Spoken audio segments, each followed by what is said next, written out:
दोस्तों आज के इस वीडियो में मैं आप सभी के लिए लेकर आया हूं आपके BSc third year 5th semester botany के यूनिट 4 से जुड़ा हुआ topic electron transport system and photo phosphorylation. तो इन दोनों टॉपिक को डिस्कस करने से पहले आइए कुछ फोटोसिंथेसिस से जुड़े हुए बेसिक कंसेप्ट को समझते हैं, फिर बाद में इन दोनों टॉपिक को हम डिटेल से समझेंगे।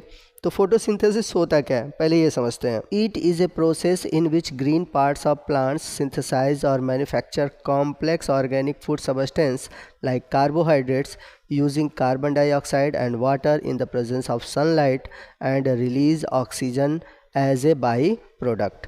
तो होता क्या है कि फोटोसिंथेसिस में पौधे के जो ग्रीन पार्ट होते हैं वो सिंथेसाइज करते हैं ऑर्गेनिक फूड सबस्टेंस जो कि कार्बोहाइड्रेट्स का एक रूप है, और ये जो पूरा प्रोसेस होता है वो सनलाइट में होता है, और इस प्रोसेस में oxygen as a by product निकलता है। तो ऑक्सीजन बाई प्रोडक्ट निकलने का मतलब ये है कि फोटोसिंथेसिस में मेन पौधे अपना फूड का फॉर्मेशन कर रहे हैं, ठीक है। फूड मींस C6H12O6, और जो ऑक्सीजन है वो ऐसे ही रिलीज होता है। मेन तो उनका काम था फूड का फॉर्मेशन करना। Energy from sun is converted into chemical energy. It is an anabolic process. कहने का मतलब है कि इसमें जो सूर्य का प्रकाश है उसे कन्वर्ट किया जाता है केमिकल एनर्जी में, और ये एक एनाबॉलिक प्रोसेस है। एनाबॉलिक प्रोसेस कहने का मतलब कि जब दो चीज़ें मिलकर एक कोई नया सबस्टेंस बनाती है तो उसे हम बोलते हैं एनाबॉलिक प्रोसेस। इसके अलावा जो फोटोसिंथेसिस है यह एक इंडरगोनिक प्रोसेस है।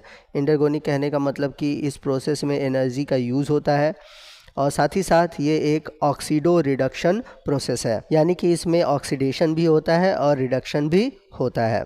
तो इस तरह से फोटोसिंथेसिस में होता क्या है कि कार्बन डाइऑक्साइड को फिक्स किया जाता है कार्बोहाइड्रेट्स में। तो जैसे कि किसी भी सेल में एनर्जी की रिक्वायरमेंट जो होती है वो माइटोकॉन्ड्रिया के थ्रू पूरी होती है, क्योंकि हम सभी जानते हैं कि सेल को एनर्जी मिलता है माइटोकॉन्ड्रिया से।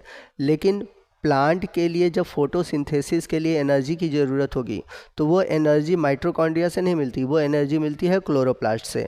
तो सबसे पहले अगर फोटोसिंथेसिस होना है तो उसके लिए एनर्जी मिलती है क्लोरोप्लास्ट से। तो इस तरह से देखा जाए तो फोटोसिंथेसिस जो है ये दो स्टेप में पूरा होता है।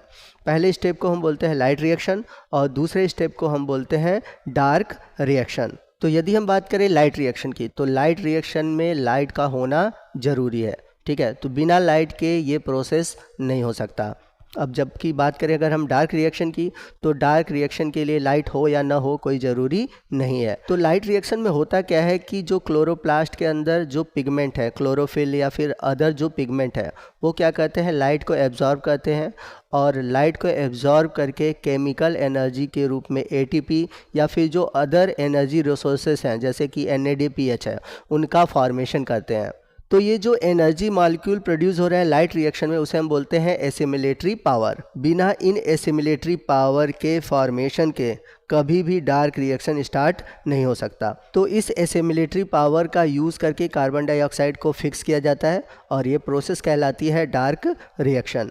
तो अगर हम बात करें डार्क रिएक्शन की, तो डार्क रिएक्शन में लाइट का होना न होना कोई मैटर नहीं करता, यानी कि लाइट हो तब भी डार्क रिएक्शन होगा, लाइट न हो तब भी डार्क रिएक्शन होगा। लेकिन लाइट रिएक्शन जो है वो लाइट के प्रेजेंस में ही होगा। तो डार्क रिएक्शन में होता क्या है कि जो लाइट रिएक्शन से प्राप्त एसिमिलेटरी पावर है ATP और NADP, इनका यूज़ करके CO2 को फिक्स किया जाता है, और CO2 को कन्वर्ट किया जाता है कार्बोहाइड्रेट्स यानी कि ग्लूकोज में। अब यदि लाइट रिएक्शन में देखें तो लाइट रिएक्शन में होता क्या है कि सनलाइट का यानी कि लाइट को केमिकल एनर्जी में कन्वर्ट किया जाता है, यानी कि जब लाइट से ATP का फॉर्मेशन होता है, NADPH का फॉर्मेशन होता है, तो यहाँ पर आप देख सकते हैं कि यह एक तरह से फोटो केमिकल रिएक्शन है। तो इसलिए लाइट रिएक्शन को हम फोटो केमिकल रिएक्शन भी कहते हैं। और दूसरी चीज़, इस रिएक्शन पर यानी कि जो ये लाइट रिएक्शन है इस पर सबसे ज़्यादा काम किए थे वैज्ञानिक हिल ने, इसलिए इसे हिल रिएक्शन भी कहा जाता है। यहाँ पर एक चीज़ और आपको बता दें कि जो फोटोसिंथेसिस का लाइट रिएक्शन है, चूँकि इस रिएक्शन में होता क्या है कि ATP का फॉर्मेशन होता है लाइट के थ्रू, इसलिए इसे फोटो फास्फोराइलेशन भी कहते हैं। वही बात करें हम डार्क रिएक्शन की, तो डार्क रिएक्शन को हम बायोसिंथेटिक रिएक्शन भी कहते हैं, क्योंकि इसमें एक बायोलॉजिकल प्रोडक्ट का फॉर्मेशन होता है, यानी कि ग्लूकोज का फॉर्मेशन होता है। आपको बता दें कि डार्क रिएक्शन को हम ब्लैकमैन रिएक्शन भी कहते हैं, क्योंकि इस रिएक्शन पर सबसे ज़्यादा काम ब्लैकमैन ने किया था। अब बात आती है कि लाइट रिएक्शन और डार्क रिएक्शन होते क्या है। तो जो लाइट रिएक्शन है ये होता है क्लोरोप्लास्ट के जो ग्रैना है, क्योंकि ग्रैना पे ही पिगमेंट पाए जाते हैं, तो क्लोरोप्लास्ट के ग्रैना के ऊपर होता है। जबकि जो डार्क रिएक्शन है, डार्क रिएक्शन होता है क्लोरोप्लास्ट के स्ट्रोमा में, क्योंकि डार्क रिएक्शन से रिलेटेड जो एंजाइम चाहिए होते हैं वह मिलते हैं क्लोरोप्लास्ट के स्ट्रोमा में। अब यहाँ पर मैं आपको बता दूँ कि जो फोटोसिंथेसिस का लाइट रिएक्शन है, इस लाइट रिएक्शन में मैंने जैसा कि बताया था कि इसे हम फोटोफॉस्फोराइलेशन भी कहते हैं, क्योंकि लाइट के थ्रू ATP का और NADPH2 का फॉर्मेशन होता है। तो ये जो फोटोफॉस्फोराइलेशन है इसमें भी 2 साइकिल चलते हैं। एक चलता है साइक्लिक फोटोफॉस्फोराइलेशन और दूसरा है नॉन साइक्लिक फोटोफॉस्फोराइलेशन, और इसे हम जेड स्कीम भी कहते हैं।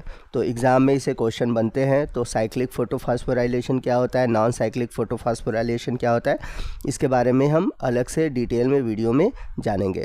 वही हम बात करें डार्क रिएक्शन की, तो डार्क रिएक्शन जो होता है यहाँ पर जैसा कि मैंने बताया था कि डार्क रिएक्शन में कार्बन डाइऑक्साइड का फिक्सेशन होता है। तो जो लाइट रिएक्शन से प्राप्त ATP और NADPH है, ये क्या कहते हैं कि कार्बन डाइऑक्साइड को फिक्स करते हैं और कन्वर्ट करते हैं ग्लूकोज में। तो जो ये CO2 का फिक्सेशन है डार्क रिएक्शन में, ये भी 2 प्रकार से होता है, यानी कि CO2 के फिक्सेशन के लिए 2 तरह के साइकिल चलते हैं और वो डिपेंड करते हैं कि किस तरह के प्लांट है। जैसे कि ये जो साइकिल का नाम है मैं आपको बता देता हूँ। एक है C3 साइकिल जिसे हम बोलते हैं कैल्विन साइकिल, और दूसरा है C4 साइकिल जिसे हम बोलते हैं हैच-स्लैक साइकिल। तो कैल्विन साइकिल क्या है, हैच-स्लैक साइकिल क्या है, इसके बारे में भी हम डिटेल से अलग अलग वीडियो में जानेंगे, क्योंकि दोनों ही टॉपिक इम्पॉर्टेंट है और आपके सिलेबस में मेंशन है। तो आज के इस पार्ट में बस इतना ही। ये हमारा फोटोसिंथेसिस से जुड़ा हुआ इंट्रोडक्शन वाला पार्ट था, जिसमें कि फोटोसिंथेसिस में कौन कौन से इवेंट इन्वॉल्व होते हैं उनके बारे में मैंने आपको बताया।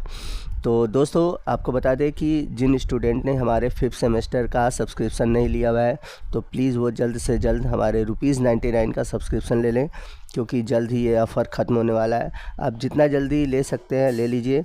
एक्चुअल जो प्राइस है वो है 499, लेकिन आपको इस समय ऑफ़र के तहत वो 99 रुपीज़ में दिया जा रहा है, जिसमें कि आपको आपके सिलेबस से रिलेटेड वीडियो, PDF, पेपर की सोल्यूशन, हर चीज़ प्रोवाइड कराई जाएंगी।